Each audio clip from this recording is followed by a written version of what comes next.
अस्सलाम वालेकुम गाइस, कैसे आप सब? उम्मीद करता हूँ सब खैरियत से होंगे। तो आज की वीडियो में बेसिकली हमने सीएसएस स्टार्ट करनी है। जो हमारी पिछली प्लेलिस्ट थी वो एचटीएमएल की थी। हमने कंप्लीट एचटीएमएल पढ़ी है। कुछ टैग्स जो इंपॉर्टेंट टैग्स थे ना हमें लगे, जो कि इंपॉर्टेंट चीज़ें थी वो हमने कवर की। एंड देन एचटीएमएल में भी बहुत और भी बहुत कुछ है, ये तो समझ लिया आप 10% भी नहीं होगी। तो एंड देन सीएसएस भी हम इसी तरीके से पढ़ेंगे, जितनी की ये इंपॉर्टेंट होगी उतनी पढ़ेंगे। बाकी एंड देन जब आप काम करते हैं तो आपको खुद ही समझ आता रहता है। तो मैं एक यहाँ पर न्यू फोल्डर बनाऊँगा एंड देन हम एक न्यू प्लेलिस्ट जो है स्टार्ट कर रहे हैं। एंड देन ये हमारा सी एस एस का फोल्डर होगा, इसके अंदर हम एंड देन मैं इसे राइट क्लिक करके ओपन विद कोड करता हूँ।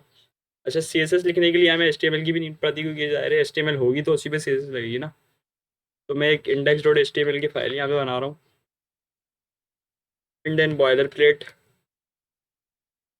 अच्छा जी, तो हमारे पास ये एच टी एम एल की फाइल बन चुकी है। और हम आज जो basically C S S start करने वाले हैं, तो सबसे पहले हम देखेंगे कि सी एस एस को सी एस एस जो हम लिखते हैं ना बेसिकली, एक मैं एच वन बना रहा हूँ यहाँ पे। चले पैराग्राफ बना लेते हैं। मैं यहाँ पे बनाया एक पी का टैग। एंड देन मैंने लिख दिया यहाँ पर हेलो वर्ल्ड। और इसको रन करते हैं। मैं आऊँगा यहाँ पर, मैं यहाँ से करूँगा ओपन विद क्रोम पे। And then C S S जब हमने देखा अभी सिंपल तरीके से जो है हमारे पास हेलो वर्ल्ड लिखा हुआ आ गया। अगर हम चाहें कि ये भाई रेड कलर का होकर आए या फिर ग्रीन कलर का होकर आए तो हम नहीं कर सकते एच टी एम एल से। तो एंड देन इसके लिए हमारे पास होती है सी एस एस। अब सी एस एस हम तीन तरीके से लिख सकते हैं। एक तो हम जो है ना इनलाइन स्टाइलिंग दे सकते हैं। जैसे कि मैं अगर बोलूँ भाई, जैसे कि इनलाइन स्टाइलिंग ये होती है, मैंने टैग लिया, यहाँ पे मैंने स्टाइल दिया। स्टाइल के अंदर अब मैं इसके अंदर स्टाइल बताऊंगा। अगर मैं इसको बोलता हूँ कलर, तो मैं इसको कलर कर देता हूँ। मैं यहाँ पे एक काम करता हूँ, ब्लू कर देता हूँ। ये होती है हमारे पास इनलाइन स्टाइलिंग। अब जाके हम देखेंगे ना तो हमारा जो है कलर वो ब्लू आ रहा होगा। मैंने किया रिलोड, एंड देन हमारा जो कलर है वो ब्लू आ गया। कलर की जो बेसिकली टाइप है ना हमने सी एस एस में लिखी कि भाई कलर, और हमने दे दिया इसको कलर ब्लू। अच्छा, ये जो हमने स्टाइलिंग लिखी है ना, इसे कहते हैं हम इनलाइन स्टाइलिंग। अक्सर टैग के अंदर ही उसके सारे स्टाइल्स हम डिफाइन कर देते हैं। अच्छा, एक हम लिखते हैं हेडर के अंदर, हम स्टाइल का टैग देते हैं तरीके से। हम इस तरीके से भी लिख सकते हैं। अच्छा, अब जो है ना इस तरीके से यहाँ पे किस तरह लिखी जाती है कि यहाँ पर तो हमें लाइन स्टाइलिंग देनी है, तो यहाँ पे क्लासेस की कोई नीड नहीं, क्लासेस और आईडी की हमें कोई नीड नहीं पड़ती।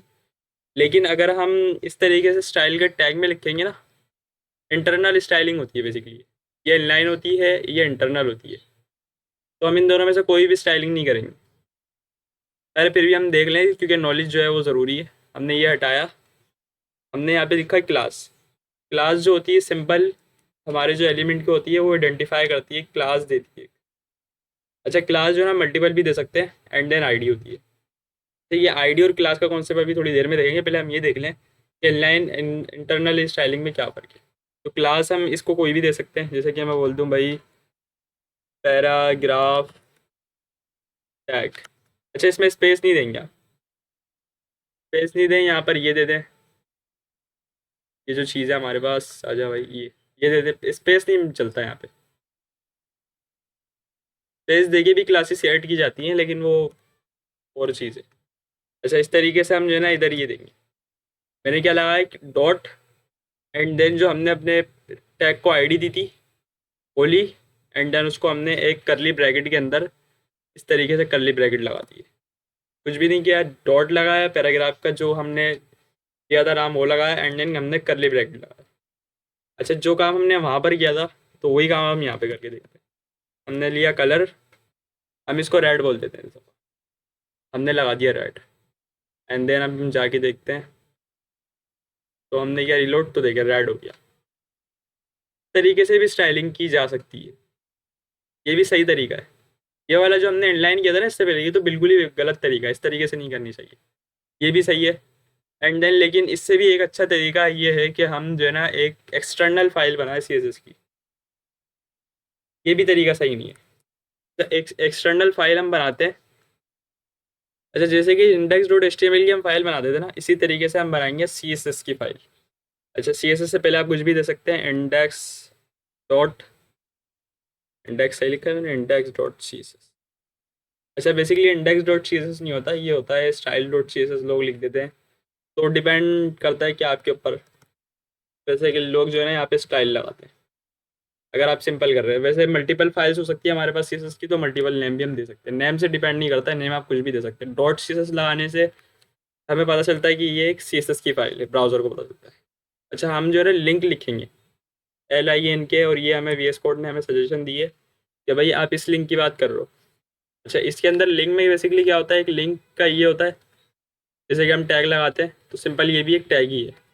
आप इसे सेल्फ क्लोजिंग समझ सकते हैं, ये एक लिंक है बेसिकली। इसके अंदर हम रिलेशन बता रहे हैं कि भाई स्टाइल शीट का हमारे पास रिलेशन है। अच्छा, अब ये बोल रहा है एचरेफ में हमने एंकर का टैग पढ़ा था, उसमें भी हमने एचरेफ देखा था। तो सिंपल इसी तरीके से ये भी एक एचरेफ है, और इसके अंदर भी हमें style dot C S S का पाथ बताना पड़ेगा। और हमारी जो फाइल है वो कनेक्ट हो चुकी है अब। एंड देन हम यहाँ पर आते हैं CSS में, हमने जो वहाँ पर क्लास दी हुई है तो हम यहाँ पे अप्लाई करते हैं। हमने लिखा डॉट, और हमने लगाया कर्ली ब्रैकेट, सेम जिस तरह स्टाइल के टैग में हम क्लास दे रहे थे ना, इसी तरीके से हम यहाँ पर देंगे। अच्छा, मैं बोल देता हूँ मैं इसको बैकग्राउंड कलर। सिंपल कलर और बैकग्राउंड कलर, बैकग्राउंड का फ़र्क आपको पता ही होगा, बैकग्राउंड जो बैकग्राउंड पे आता है, कलर जो है वो टेक्स्ट पे आ जाता है। सिंपल है। तो मैंने इसका ये कर दिया। एंड देन हम इसे जाके देखेंगे, क्योंकि इस दफ़ा हमने ना तो वो स्टाइल टैग वाली स्टाइलिंग की है, ना ही हमने जो है वो करी है इनलाइन स्टाइलिंग, बल्कि एक एक्सटर्नल हमने फाइल बनाई, उसके अंदर हमने स्टाइलिंग की है तरीके से। ये हमने लिंक लगाया हुआ है, एंड देन हम जो है इसे अगर हम फॉलो करें ना VS कोड के हिसाब से, तो भी ये इधर ही जाता है। तो लिंक जो है ना बेसिकली सही लगाया करें। कुछ लोग लिंक में मिस्टेक कर देते हैं कि भाई लिंक का पाथ सही नहीं बताया है, या लिंक नहीं लगाते, और वो चेक कर रहे होते भाई हमारी जो फाइल है वो रन नहीं हो रही। इसी तरीके से हमने टैग्स पे देखा। ये टैग्स था हमारे पास, मल्टीपल टैग्स भी हो सकते हैं, हम स्पैन भी हो सकता है हमारे पास बेसिकली। अगर मैं स्पैन में टैग्स दूँ इसी तरीके से उसे क्लास दें। ये जो क्लास का जो टारगेट वो है ना टास्क, ये हम देखेंगे नेक्स्ट वीडियो में। तो आज बेसिकली हमने ये देखा है कि भाई inline styling, and then internal styling, and then external styling. Inline styling क्या दी हमने, जो अंदर टैग के अंदर की, जो अपने पार्टिकुलर एलिमेंट पे हमने उसी की स्टाइलिंग दे दी। एंड देन हमने स्टाइल का टैग लगाया, उसके अंदर भी हमने स्टाइलिंग की जो कि इंटरनल स्टाइलिंग होती है। एंड देन हमने एक्सटर्नल स्टाइलिंग की, जो कि एक हमने फाइल बनाकर की CSS की। तो CSS की भी हम मल्टीपल फाइल्स बना सकते हैं। अभी तो बेसिकली इसी तरीके से हमने एक लिंक दिया, एंड देन एक हमने कलर का एट्रीब्यूट दे के देखा है। तो क्लास और आईडी देखेंगे हम नेक्स्ट वीडियो में।